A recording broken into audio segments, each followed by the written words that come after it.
Baiklah Ananda, kita lanjutkan ke pembahasan kisi nomor 13. Materinya ada ini mengenai aturan kosinus ya. Ayo kita baca.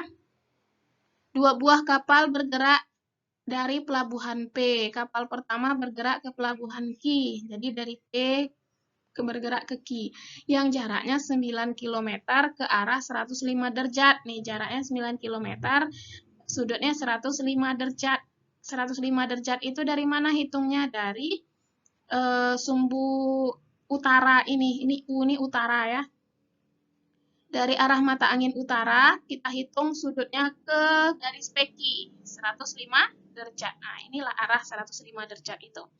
Terus kapal kedua bergerak ke pelabuhan R yang jaraknya 24 km ke arah 45 derajat. Berarti kapal kedua bergerak ke arah R, jaraknya 24 km, sudutnya 45 derajat dari sumbu utara. Ya. Oke, lanjut. Tentukanlah jarak pelabuhan Q ke pelabuhan R. Yang ditanya adalah jarak dari Q ke R. Berapa jarak Q ke R? Nah, kita cari dengan menggunakan aturan kosinus. Nah, pertama kita buatkan dulu segitiganya, agak lebih besar supaya lebih jelas. Kita buatkan lagi titik-titiknya PQR, ukurannya, nah, nih, pas ya, 24 km, 9 km, dan 60 derajat. PQR, oke? Lanjut, kita selesaikan. Kita mau mencari jarak pelabuhan Q ke pelabuhan R. Berarti panjang QR kita mau cari ya. Nah, panjang QR ini kita gunakan aturan kosinus untuk mencarinya. Nah, gimana itu aturan kosinus? Aturan kosinus itu gini. IR kuadrat, IR ini sama dengan 9 kuadrat ditambah 24 kuadrat dikurang 2 kali 9 kali 24 cos 60. Jadi, aturan kosinus itu kuncinya gimana? Kuncinya sisi di depan sudut. Ini sudut ya. Sisi di depan sudut ini. Nah, jadi kalau untuk mencari sisi di depan sudut ini yaitu QR, maka rumusnya adalah sisi-sisi samping ini 9 kuadrat tambah 24 kuadrat dikurang 2 kali 9, ini kan rumusnya 2 kali 9 kali 24 cos 60 derajat. Ya, berarti inilah untuk mencari QR kuadrat. Oke, kita lanjutkan, tinggal masukkan, selesaikan 9 kuadrat itu berapa? 81, 224 kuadrat, 576, 2 kali 9 kali 24 cos 60. Cos 60 itu setengah, ini dia. Ya, lanjut, kita lanjutkan. Nah, setengah itu boleh kita coret. Nih, setengah sama 2. 2 sama setengah bisa kita coret sama-sama bagi 2 ya. Bagi 2 habis, ini bagi 2 habis juga, tinggal 9 kali 24. Kita hitung, totalnya ini 81 tambah 576 kurang 9 kali 24. Kita kali dulu ini, terus kita tambahkan 81 tambah 576 kurang ini hasilnya adalah 441. Anda boleh cari sendiri, ya. Ini setelah dihitung totalnya adalah 441. Nah, kalau QR kuadratnya 441, berarti QR-nya saja akar dari ini, 441. Kuadrat kan lawannya akar ya. Jadi kalau QR kuadratnya 441, berarti kalau QR saja diakar dari 441. Ya, artinya jarak dari pelabuhan Q ke pelabuhan R adalah, jadi jarak pelabuhan Q ke pelabuhan R adalah 21 km. Oke, lanjut. Kisi nomor 14, materinya adalah grafik fungsi trigonometri, bentuk soalnya pilihan ganda. Soalnya gini, persamaan dari grafik fungsi trigonometri di bawah ini adalah, jadi dikasih grafik, kita menentukan fungsinya apa. Ya, caranya, ini Ibu kasih cara mudahnya saja, nggak Ibu kasih jalan sebenarnya ya. Ini jalan cepat untuk menyelesaikan soal seperti ini. Nah, gimana jalan cepatnya? Kita tentukan dulu koordinat-koordinat yang ada, koordinat titik yang ada di grafik ini. Kalau Ibu lihat ini ada, nih, ini jelas kan berapa koordinatnya ini titik ini? 0,2. Kita tuliskan koordinatnya 0,2. Terus koordinat mana lagi? Ini dapat, ini ada nih. Ini enggak ya, titik yang ini tidak, karena enggak jelas nilai Pi-nya enggak tahu, sumbu X-nya enggak tahu, tapi sumbu Y-nya tahu 0 ya. Sumbu Y-nya 0, sumbu X-nya enggak tahu. Jadi enggak usah kita pakai. Yang kita pakai apa lagi nih? Berapa koordinatnya nih? Pi per 3, min 2. Kalau terus mana lagi? Yang ujung. 2pi per 3, 2. Tuh. Selanjutnya, udah dapat kita menentukan titik-titiknya, koordinat titiknya. Kita uji lagi ke masing-masing fungsi nih. Kita uji ke A dulu, ke B dulu, mana yang memenuhi. Ya, yang memenuhi ketiga titik ini. Caranya kita coba dengan A. A fungsinya adalah 2 sin 2x. Ya, 2 sin 2x. Kita coba dengan titik pertama, titik 0,2. 0,2 berarti 0-nya sebagai X, 2-nya sebagai Y. Ya kan? X, Y. 0-nya X, 2-nya Y. Terus, kita masukkan ke fungsi kita. Fungsi kita kan Y sama dengan 2 sin 2X, berarti gantilah X-nya dengan 0. Jadinya Y sama dengan 2 sin 2, 0. 2 kali 0 berapa? 0 kan? Berarti sin 0, 0. 0 kali 2, 0. Ini 2 ya. 2 kali ini 0. Berarti 2 kali 0, 0. Y-nya sama dengan 0. Kalau kita lihat di sini Y-nya berapa? 2 kan? Bukan 0. Berarti salah. Berarti ini tidak memenuhi. Oke? Jadi gitu. Kita masukkan nilai X-nya. 2 sin 2, 0. Nih. 2 kali 0-nya 0. Terus sin 0-nya 0, 0 kali 2, 0. Berarti ini Y sama dengan 0. Sedangkan di titik ini Y-nya berapa? X-nya 0, Y-nya 2. Berarti ini Y-nya 0. Berarti salah kan? Tidak memenuhi kan? Tidak sama. Berarti ini tidak memenuhi. Berarti A salah. Oke, kita coba uji dengan B lagi. B, Y sama dengan 3 sin 2X. Nah, ini dia. Kita uji pula dengan awali dengan 0,2. Kita masukkan 0,2, masukkan ke fungsi, berarti jadinya 3 sin 2 kali 0. Ini Ibu salah ya. 3 seharusnya. Tambah aja. 3. 3 sin 2 kali 0. 2 kali 0 berapa? 0 kan? Sin 0, 0. Berarti 3 kali 0, 0. Berarti Y sama dengan 0. Sedangkan di sini Y-nya 2. Salah lagi. Tidak memenuhi lagi. Berarti B bukan jawabannya. Ya. Kita cek dengan C. C 2 cos 3X. Y sama dengan 2 cos 3X. Kita cek dulu dengan 0,2. Ganti X-nya dengan 0. Berarti jadinya apa? Y sama dengan 2 cos 3 kali 0. 3 kali 0? 0. Cos 0 berapa? Cos 0 itu 1. Kalau sin 0, 0. Jadi boleh kalian hafal nanti cari di Google atau lihat di catatan kelas 10 dulu lagi. Trigonometri fungsi sudut-sudut istimewa. Hafal sin 0 berapa, sin 30 berapa, sin 45 berapa, cosnya berapa, cos 0, cos 30, cos 45, dan seterusnya. Dihafal ya. Terus ini cos 0 ini 1, ini 3 kali 0, 0 tadi ya. Cos 0 jadinya 1, 2 kali 1, ini 1 kan? Ini 1, 2 kali 1 sama dengan 2. Memenuhi nggak? Y-nya 2. Ini Y-nya 2 kan? Memenuhi. Oke, kalau memenuhi kita berarti oke. Untuk titik pertama kita cek untuk titik kedua lagi. Titik kedua pi per 3, min 2. Pi per 3 itu berapa? Pi per 3, Pi itu 180. Pi 180 bagi 3. Berapa?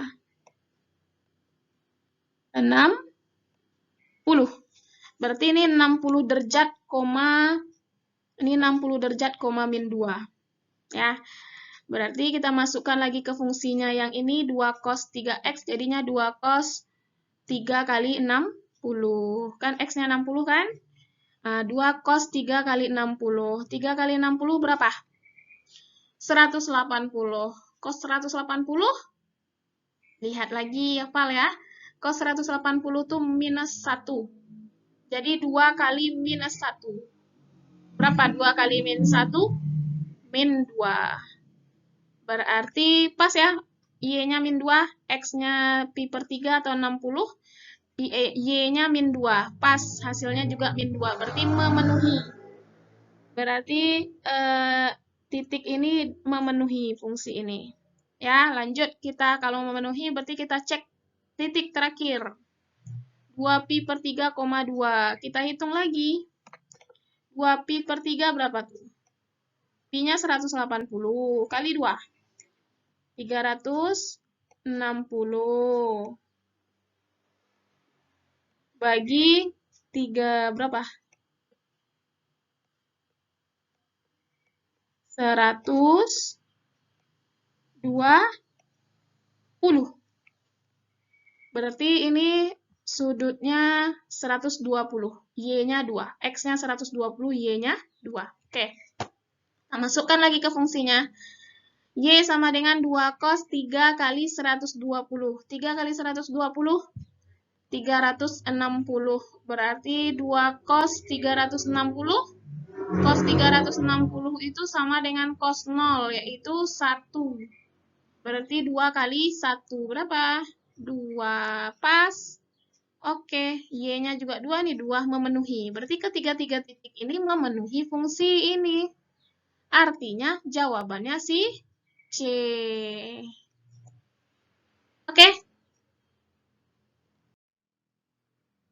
Lanjut kita ini ke kisi nomor 15. Kisi nomor 15 materinya jenis soalnya uraian, materinya adalah sistem pertidaksamaan linier 2 variabel.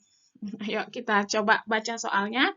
Seorang siswa boleh memilih jurusan ekonomi dalam senam PTN, SNMPTN jika memenuhi syarat sebagai berikut. Jumlah nilai matematika dan ekonomi tidak boleh kurang dari 16. Nilai masing-masing pada pelajaran tersebut tidak boleh kurang dari 8. Buatlah model matematika yang bisa digunakan sebagai patokan agar seorang siswa boleh memilih jurusan ekonomi dalam SNMPTN. Jadi, soal seperti ini mudah banget nih. Cuman model matematika kan yang dimintanya. Pertama, kita misalkan dulu, kan di sini yang menjadi patokan kan ada 2 ya, nilai matematika dan nilai ekonomi. Ini pada pelajaran tersebut berarti juga masih matematika dan ekonomi. Ya, berarti kita misalkanlah nilai matematika itu dengan X. Misal nilai matematikanya X, nilai ekonominya Y. Berarti pernyataan pertama yang A, jumlah. Kalau jumlah berarti tambah ya. Jumlah nilai matematika tadi X. Ekonomi Y. Berarti X tambah Y. X tambah Y-nya tidak boleh kurang. Kalau nggak boleh kurang berarti harus lebih kan? Tidak boleh kurang. Berarti harus lebih dari 16. Berarti kalau kita tulisnya X tambah Y. X tambah Y lebih dari 16. Pakai sama. Kalau tidak boleh kurang itu berarti 16 boleh kan? 16 boleh. Pokoknya nggak boleh kurang dari 16. Jadi 16-nya masih boleh. Berarti 16, 17, 18, dan sampai seterusnya ke atas. Ya, berarti artinya lebih besar sama 16. Berarti X tambah Y besar sama 16. Oke? Terus, inilah pertidaksamaan atau model matematika yang pertama. Yang B lagi, nilai masing-masing pada pelajaran tersebut tidak boleh kurang dari 8.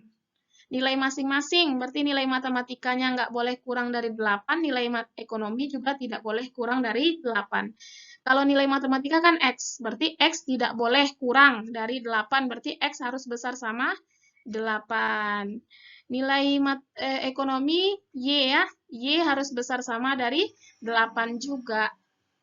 Ya, kan nggak boleh kurang kan, berarti harus besar sama 8. Masing-masing katanya, berarti kita masing-masingkan juga. Matematika harus besar sama 8, atau X besar sama 8, ekonomi besar sama 8 juga.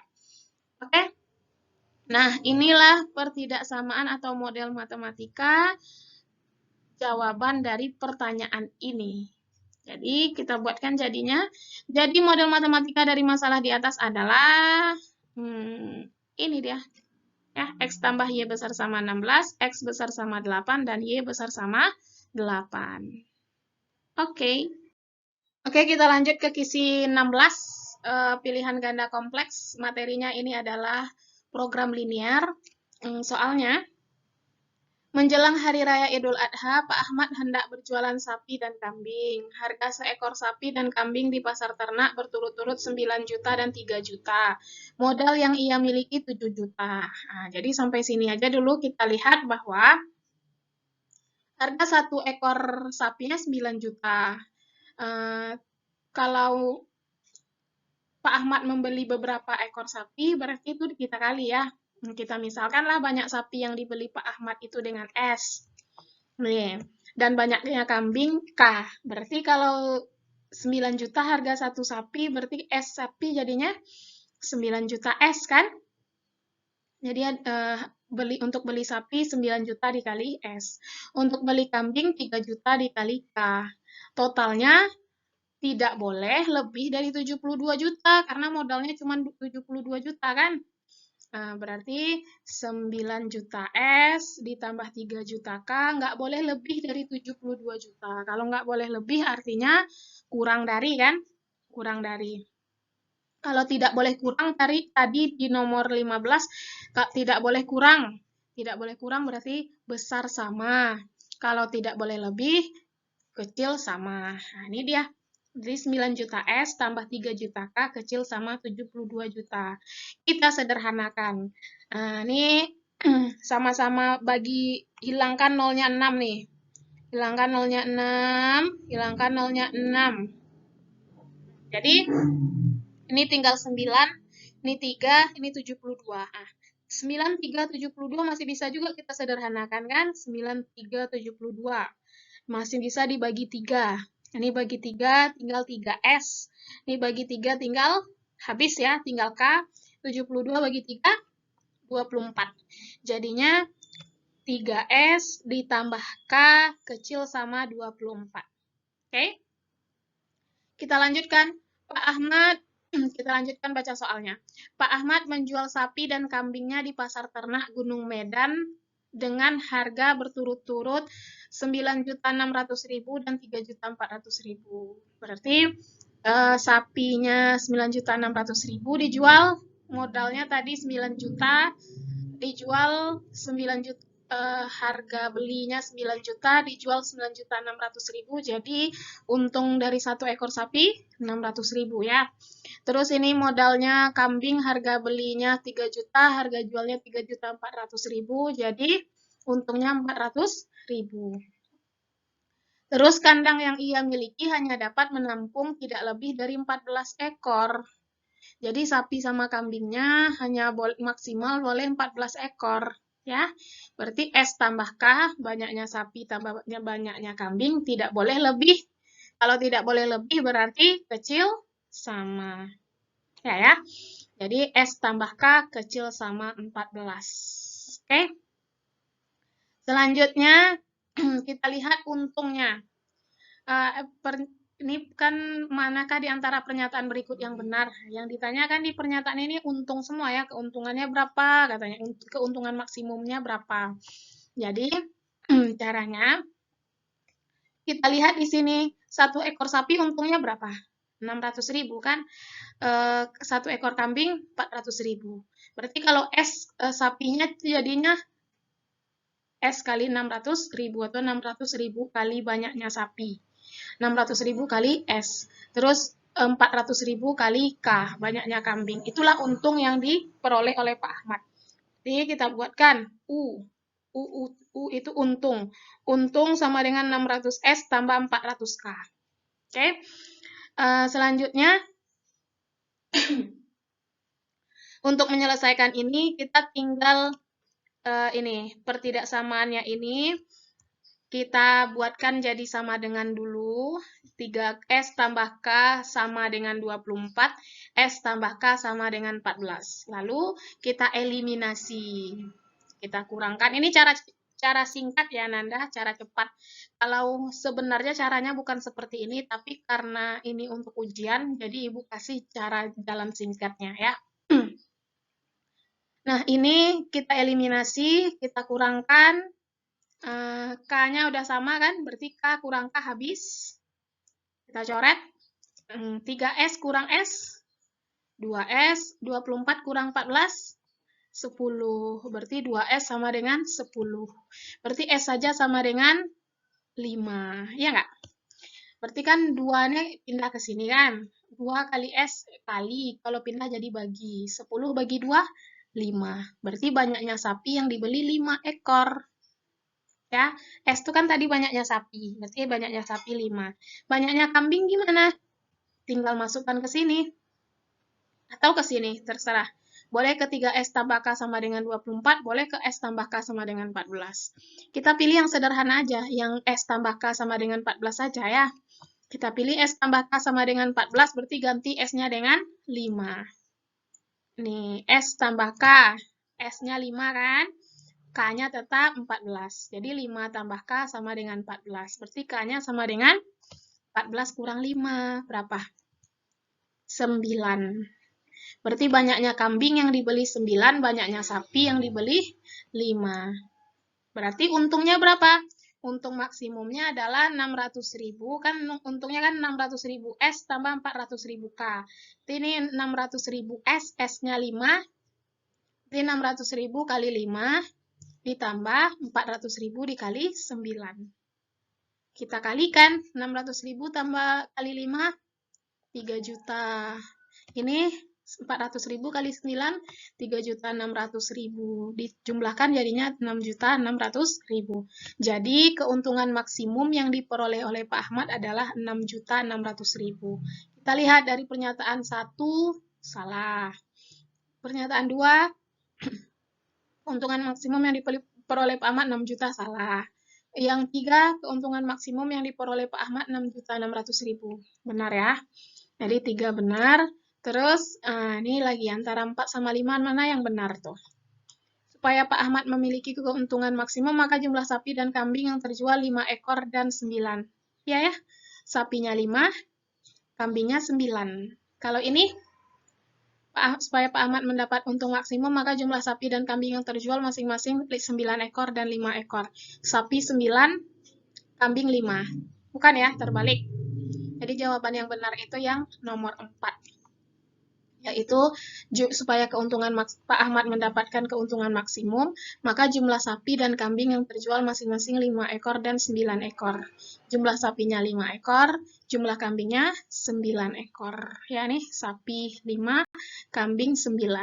Jadi jawaban yang benar atau pernyataan yang benar adalah pernyataan nomor 3 dan 4. Oke, kita lanjut ke kisi nomor 17, jenis soalnya pilihan ganda.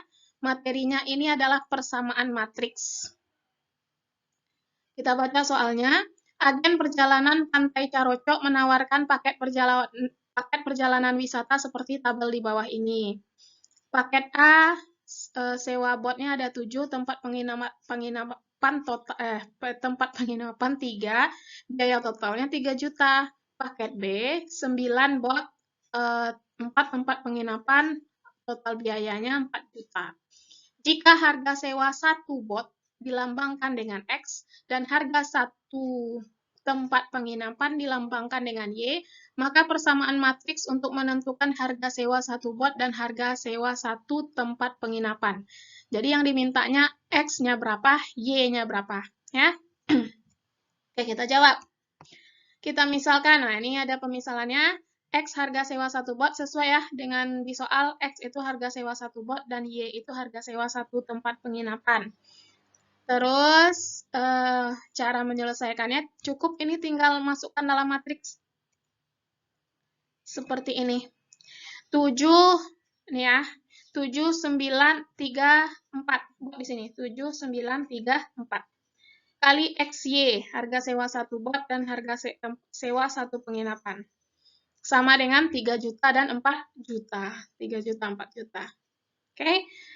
Selanjutnya cari XY-nya lagi. Berarti kan lihat persamaan.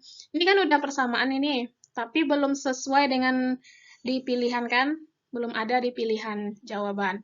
Makanya kita buat sesuai pilihan jawaban. Artinya ini kan di sebelah kiri XY saja. Berarti yang ini matriks 7, 9, 3, 4 atau 7, 3, 9, 4. Ini kita pindahkan ke sini. Nah, kalau matriks kita pindahkan, kita harus cari inverse. Cari inverse dari 7, 3, 9, 4 dulu. Misalkan ini matriks A, kita misalkan ya. Ini matriks A. Ini matriks A. Kita cari inverse-nya. Ini inverse-nya. 1 per 28 kurang 27. 28 itu dari mana nih? Diagonal utama kita kali. Ya. Terus diagonal ini 7 kali 4, 28 ya. Nih 28. Nih 28 ya. Terus 3 kali 9, 27. Ini dia. Jadi artinya gimana? Diagonal utama 7 kali 4 kita kali, terus 3 kali 9 kita kali juga. Dikali silang. Diagonal utama dikali, dikurang dengan hasil kali diagonal samping. 7 kali 4 kurang 3 kali 9. Harus kayak ini. Ya. Harus seperti ini. Awali dengan ini dari kiri ke bawah, kiri atas kanan bawah. Kanan atas, kiri bawah. Ini yang 7 kali 4 kurang 2, 3 kali 9. Kayak gitu terus tuh. Ya. Dia buka kurung. Diagonal utama yang 7, 4 tadi, tukar tempat. Ini dia. 7, 4 jadinya 47. Yang ini, yang satu lagi 3, 9 itu tukar tanda. Ini positif dua-duanya berarti jadinya negatif-negatif. Oke? Negatif 3, negatif 9. Oke ya, lanjut kita selesaikan. 1 per 28 kurang 7, 1 ya. Ini tetap 4 min 9 min 3, 7. 1 bagi 1, 1. Jadi tinggal 4 min 9. 1 kali apapun kan tetap ya. Jadi matriks A inverse-nya adalah 4 min 9 min 3, 7. Berarti jawabannya XY sama dengan ini pindah ke sini jadi inverse-nya. Ini inverse-nya nih ya. 4 min 3 min 9, 7 kali 3 juta. Oke, jadi jawabannya adalah, mana yang sesuai nih? Jawabannya adalah D. 4 min 9 min 3, 7, 3 juta, 4 juta. Itu cara menyelesaikan soal nomor atau kisi nomor 17. Oke, kita lanjut ke kisi nomor 18. Materinya adalah matriks singular. Nah, matriks singular itu apa? Matriks singular itu adalah matriks yang tidak memiliki inverse dan nilai determinannya 0. Jadi karena determinannya 0, maka dia tidak memiliki inverse. Berarti di antara pernyataan ini, apabila matriks M sama dengan X tambah 4, 7, 3, X merupakan matriks singular, maka pernyataan-pernyataan yang bernilai berikut yang bernilai benar adalah, kan Ibu bilang tadi, matriks singular itu tidak nilai determinannya sama dengan 0 dan inverse tidak memiliki inverse. Berarti pernyataan C sama D-nya benar ya kan? Matriks A memiliki nilai determinan sama dengan 0 dan tidak memiliki inverse. Berarti pernyataan C sama D sudah kita langsung lingkari aja. Nah, berarti pernyataan C dan D benar. Nah, selanjutnya kita lihat lagi. Otomatis pernyataan A gimana? Pernyataan A, matriks A memiliki nilai determinan tidak sama dengan 0. Salah ya? A salah. B, nilai X yang memenuhi. Ah, ini yang mau kita cari. Berapa nilai X yang memenuhi matriks singular ini? Ya, oke, kita coba jawab. Kan Ibu bilang tadi bahwa determinannya 0. Determinan gimana cara mencarinya tadi? Mirip dengan soal nomor 17 tadi, yaitu dikali silang. X tambah 4 kali X. Terus, 3 dikali 7. Terus kita kurangkan. Ya, jadi determinannya adalah X tambah 4 kali X, ini dia. Kita tulis dikurang 3 kali 7. Ini dia. Sama dengan 0. Karena Kak Ibu bilang tadi bahwa nilai determinannya sama dengan 0. Selanjutnya apa? Kita kalikan ini ke dalam. X kali X, 4 kali X. Ya, X kali X, X kuadrat, 4 kali X, 4X. Dikurang 3 kali 7. 3 kali 7, 21. Nah, dapatlah kita berupa persamaan kuadrat. Kalau kita ketemu seperti ini, gimana cara menyelesaikannya? Dengan pemfaktoran. Kita faktorkan. Ya, kita faktorkannya gimana? Carilah dua bilangan yang kalau kita kalikan min 21, kalau kita tambahkan 4. Kalau kita kalikan minus 21, kalau kita tambahkan positif 4. Berapa? 7 kurang 4. 7 kali min 4, 7 kurang 3 ya. 7 kali min 3 berapa? Min 21 kan? 7 kurang 3, 4. Berarti 7 dan min 3. Ini dia. Berarti X tambah 7, X kurang 3. Kita cek lagi ya. 7 dikurang 3. 4. Pas. 7 dikali min 3. Min 21. Pas ya. Berarti kita samakan, inilah faktornya. Terus kita samakan dengan 0 masing-masing. X tambah 7 sama dengan 0. X kurang 3 sama dengan 0. Ya, lanjut. Berarti X sama dengan berapa nih? Min 7. 7-nya pindah ruas kan, jadi minus 7. Ini min 3-nya pindah ruas, jadi positif 3. Berarti nilai X yang memenuhi adalah min 7 dan 3. Jawabannya adalah E. Oke. Jadi, jawaban pernyataan yang benar untuk soal nomor 18 itu adalah C, D, dan E.